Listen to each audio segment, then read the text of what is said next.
Hello, guys. Welcome back in chapter 1 Constitution, Why and How.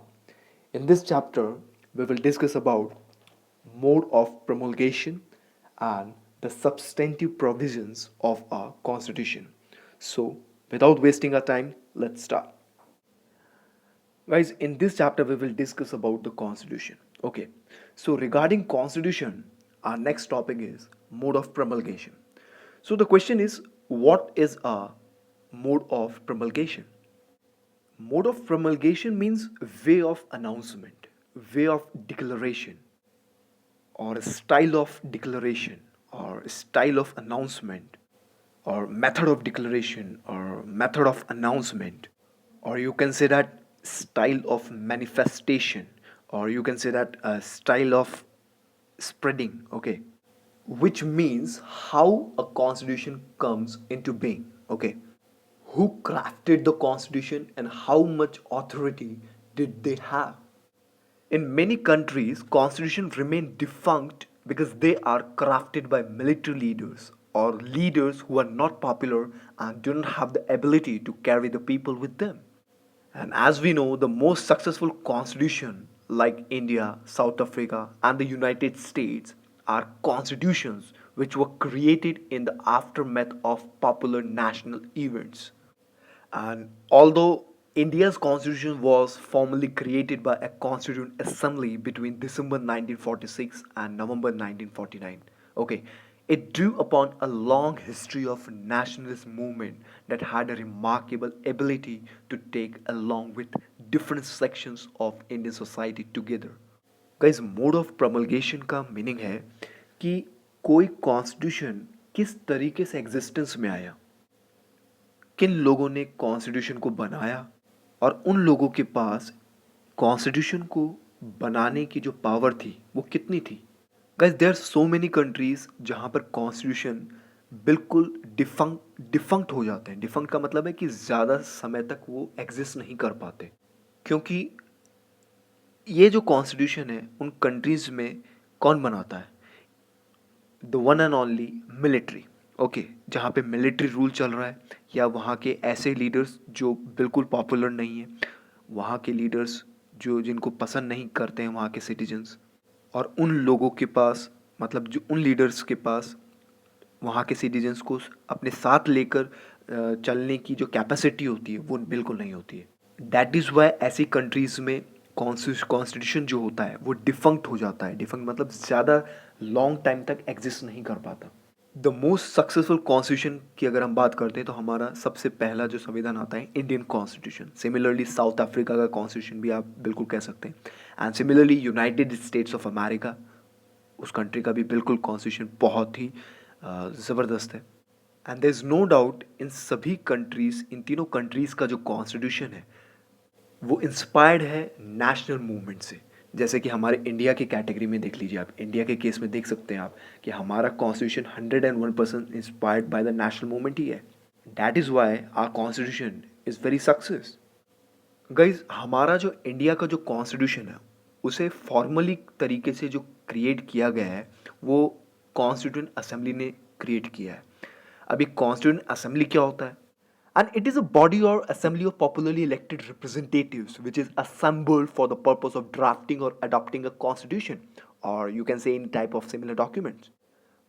Constituent assembly के अंदर जो representatives होते हैं वो इन्वॉल्व होते हैं, और ये रिप्रेजेंटेटिव्स इलेक्टेड होते हैं और ये बहुत ही पॉपुलर भी होंगे। और इनकी गैदरिंग क्यों होती है?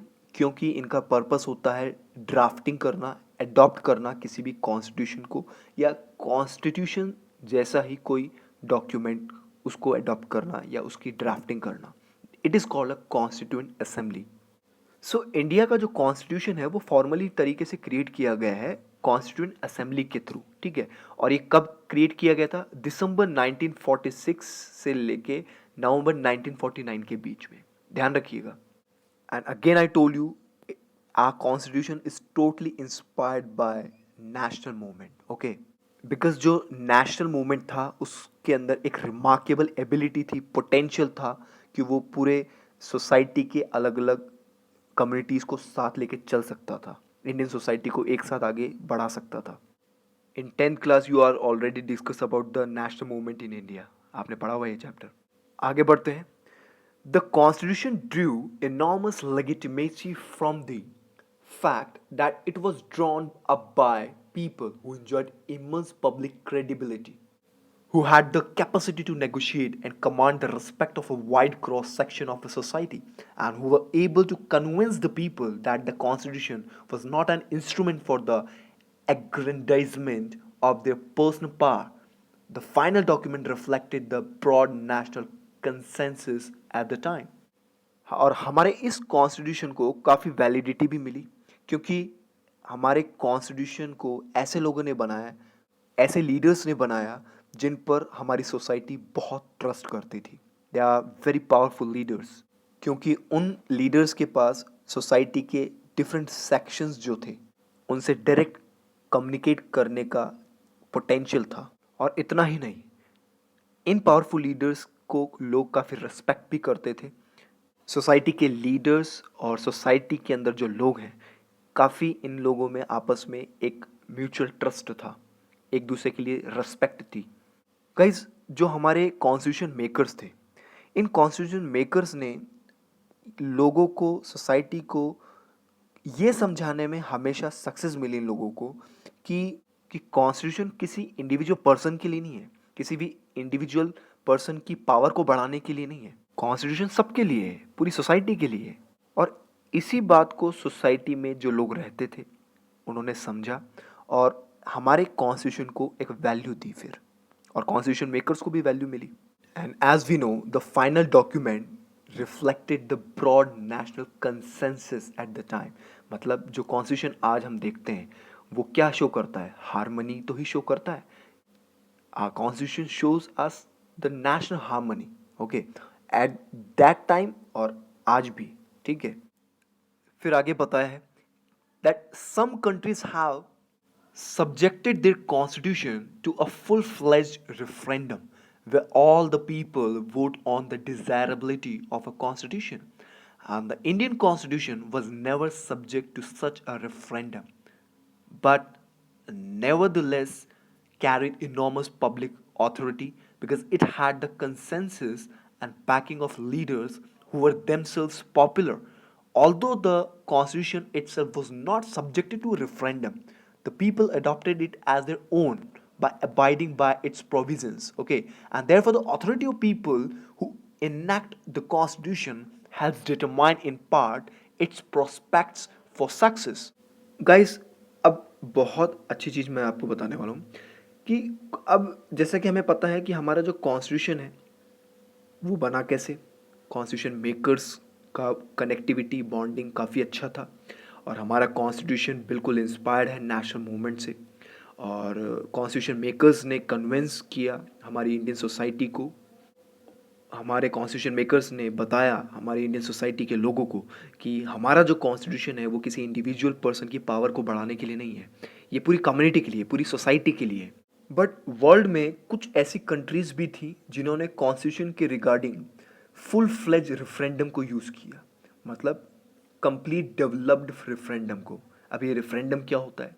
Guys, referendums are legal mechanism for voters to repeal or accept a law passed by the government. Okay, referendum एक legal mechanism है voters के लिए, जहाँ पे गवर्नमेंट कोई भी लॉ बनाती है तो वो रेफरेंडम को, इस लीगल मैकेनिज्म को यूज़ कर सकती है कि लोगों की डिज़ायर्स क्या है पर्टिकुलर लॉ के लिए, क्या वोटर्स पर्टिकुलर लॉ को एक्सेप्ट करना चाहते हैं या डिनाई करना चाहते हैं, और यू कैन से रिपील करना चाहते हैं।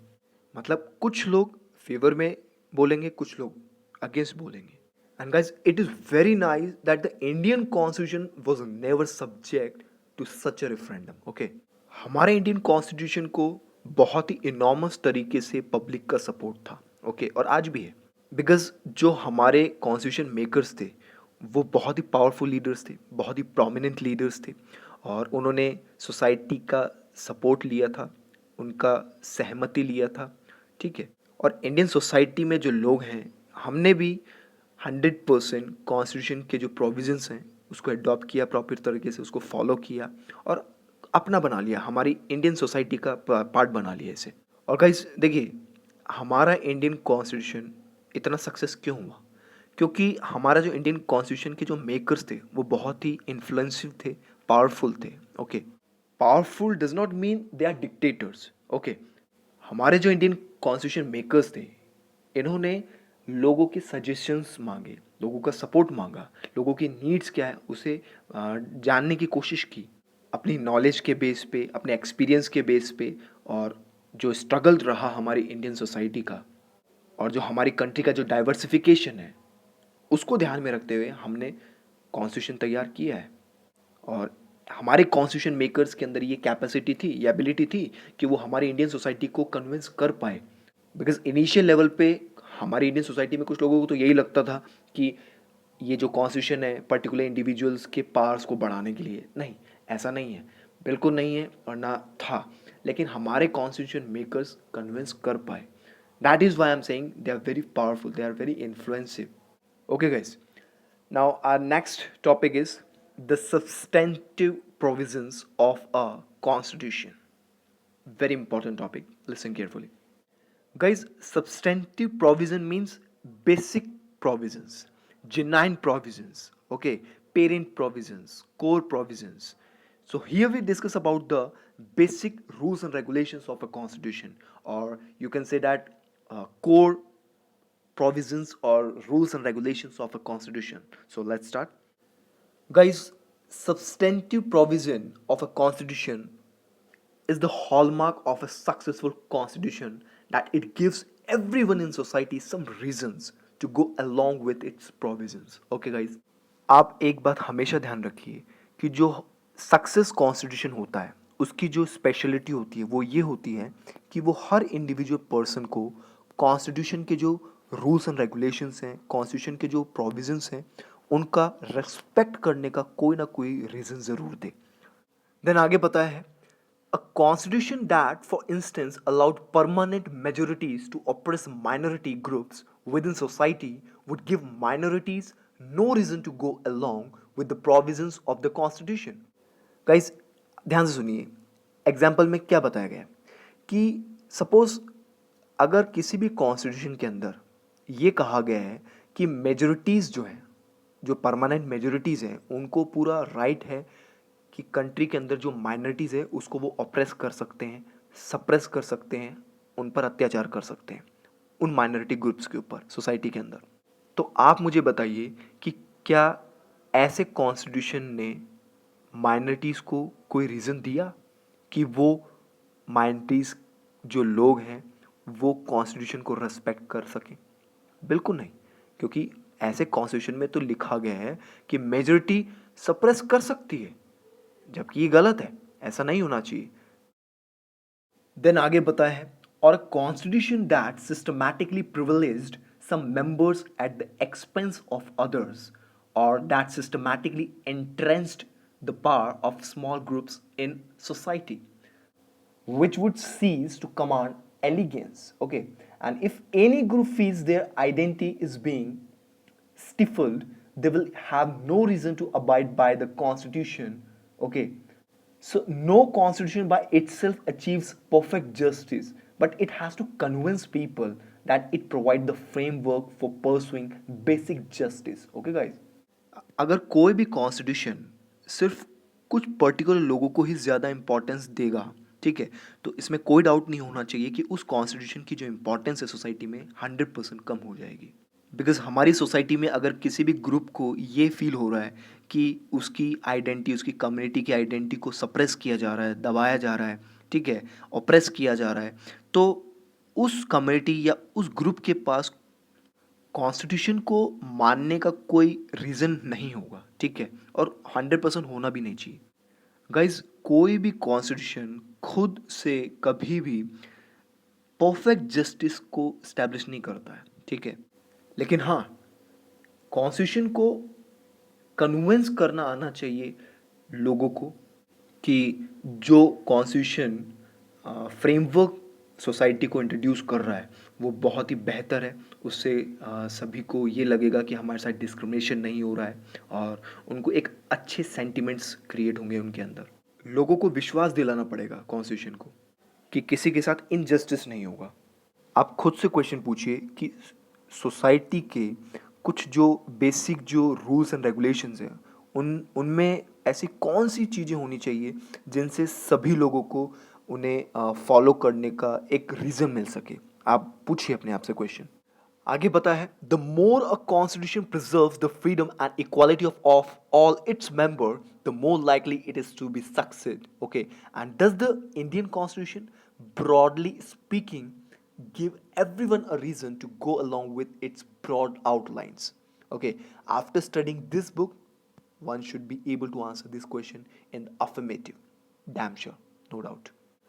गाइज, अगर कोई भी कॉन्स्टिट्यूशन अपने जितने भी सिटीजन्स हैं उनकी फ्रीडमनेस और इक्वालिटी को जितना प्रोटेक्ट करेगा, 100% उस कॉन्स्टिट्यूशन के सक्सेस की जो प्रोबेबिलिटी है वो बढ़ेगी। अगर हम इसको कंक्लूड करें तो क्वेश्चन उठता है कि क्या इंडियन कॉन्स्टिट्यूशन हर इंडियन सिटीजन्स को क्या एक ना एक ऐसा कारण देता है जिससे वो इंडियन कॉन्स्टिट्यूशन को सपोर्ट कर सके? जी हाँ, जब आप इस पूरी पॉलिटिकल साइंस की बुक को पढ़ लेंगे तो आपका आंसर हाँ ही होगा 100%, क्योंकि आने वाले जो चैप्टर्स हैं उसमें भी आप बहुत कुछ पढ़ने वाले हैं। Okay guys, I hope you understand. Later we will discuss further topics. So thank you guys.